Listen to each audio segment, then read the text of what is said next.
We've got Henrietta Yakubu, who is the Acting General Manager, Corporate Affairs of FAN. She joins us via phone this morning. Good morning and thank you for joining us today.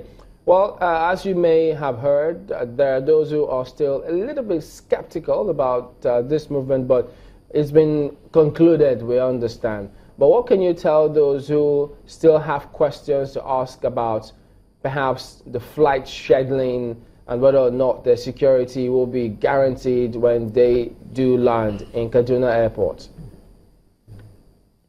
Okay, we can't hear anything. We're not sure if she can hear us or if she's on the line, so we'll check that connection and get back to her much later. But we've got Illustrious Amadou, who is the National President at Air Transport Services Senior Staff Association of Nigeria with a triple S, ATSAN.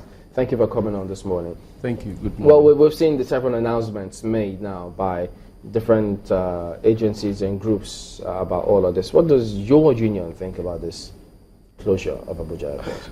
Well, for us as a union, you know, our mandate basically is the welfare of our members, while we also have a responsibility to contribute our quotas to matters that improve the fortunes of the industry.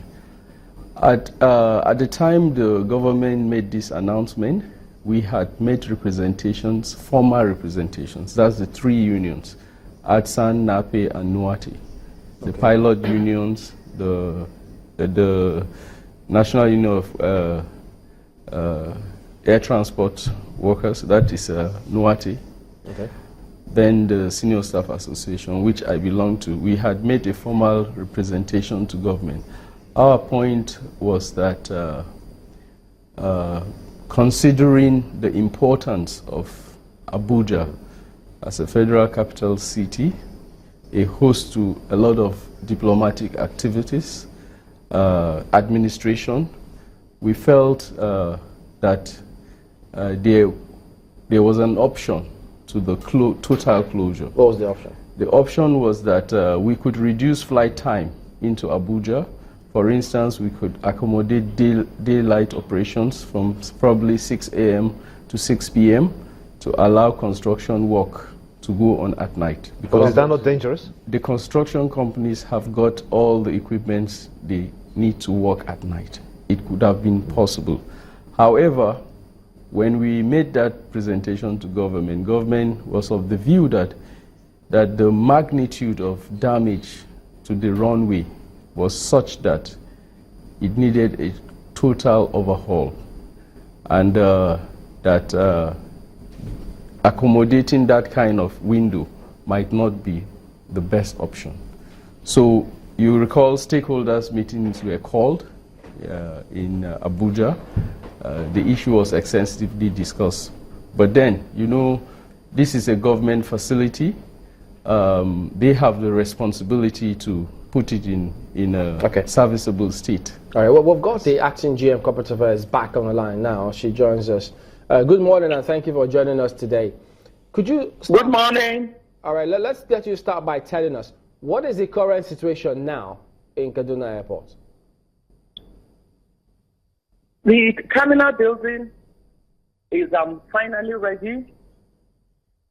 Everything has been prepared in readiness to receive flights from all over Nigeria into Kaduna International Airport.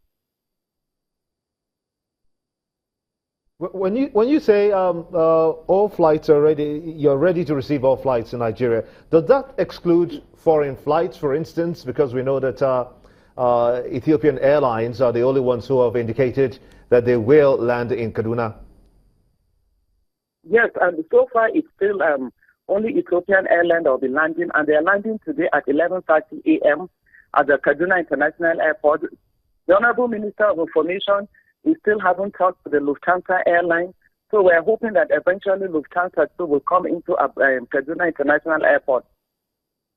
Now, while the airlines, the international airlines have not really come out categorically to state their own fears concerning security, there is this notion that because of the proximity of Kaduna to the north central, that is a little bit volatile, and its extension towards the northeast region, Could that be a major concern for international flights at this time?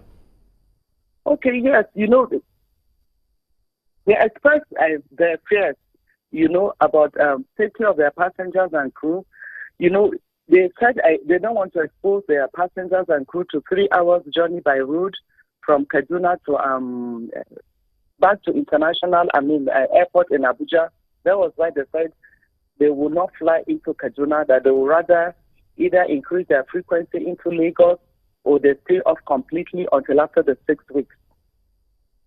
So as it stands now, only the Ethiopian Airlines is coming into Nigeria. Is that clear? Yes, so far. Yes.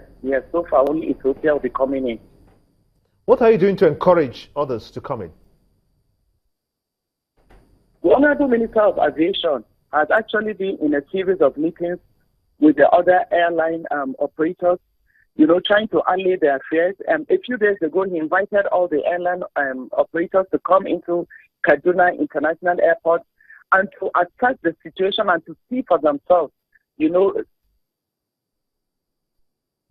readiness of federal government and funds, and to assure them that everything has been put in place, for smooth operations. So we are expecting to have some positive results from them shortly from now. Because there were initial reports about contractors who were battling to meet with the deadline. Have they all completed work now? Yes, they have. We were all in the airport yesterday to assess the situation. They have finally finished fixing the terminal building. It is ready right now. It is. Okay, so what is the plan for local flights? I just read online that Medview Airline has arranged to come 5 times, to operate 5 times flights into Kaduna Airport. Also have it on record so that Arik Airline is planning to come, operate over 10 flights into Kaduna International Airport. All the domestic airlines are coming into Kaduna. We don't have any issues with the domestic airlines. But there are... Okay, I hope hello? the communication comes in. Can you still hear us? Can I? Yeah, just okay. I was checking if you could still hear us. There are those who feel that it's been a nightmare with some local airlines here because, even as recently as yesterday, some of the flights that were scheduled to take off at 8 o'clock didn't take off until past midnight. Some of them 12:10 a.m. And so if those continue to be the scenario, that's not going to go well in Kaduna Airport, for instance. Is FAN, or are you taking into consideration those kind of challenges that airlines in this country have about keeping to their schedule? Yes.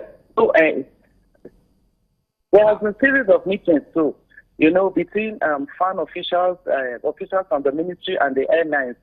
We've been encouraging them to try to stick to their flight schedule so that our passengers will not have problems, when they come into the airport. And we're ensuring, the flying, I'm not going to experience difficulties with this. I'm sure that they'll try as much as possible to keep to their schedule, flying on time, landing on time and taking off on time from the Kaduna International Airport. All right, just give us a moment. We need to take a quick break, but we'll be back and let you conclude your thoughts in just a moment. Don't go away.